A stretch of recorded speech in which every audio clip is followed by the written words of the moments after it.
বন্ধুরা দেখো, তোমাদের একটা জিনিস দেখাচ্ছি। দেখো, এই দেখো, দুটো বিড়ালের বাচ্চা আমার ঘরের খাটের তলায় রয়েছে। দেখো, ওর মাটা এখন যেহেতু বাইরে গেছে, আমি সেই জন্য ভিডিওটা করলাম। আর ওর মাটা থাকলে তো আর করতে পারবো না। দেখো, বিড়ালের বাচ্চা দুটো কত সুন্দর হয়েছে, মোটা সোটা, কুচু কুচু বাচ্চা, কুচু কুচু বাচ্চা। ঠিক আছে, আমার ঘরের খাটের তলায় বিড়ালের বাচ্চা দুটো রয়েছে। আর ওর মাটা গেছে বাইরে, তাই আমি এই সুযোগে একটু তাড়াতাড়ি করে ভিডিও করে নিলাম। দেখো কত সুন্দর লাগছে দেখতে।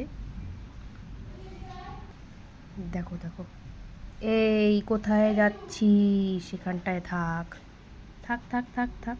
ওদের এখনো চোখ ফুটেছে, এখনো ওদের ভালো করে চোখই ফোটেনি। দেখো কত সুন্দর লাগছে। দেখো, এই দেখো, থাক তোরা এখানেই থাক, কোথাও যাস না।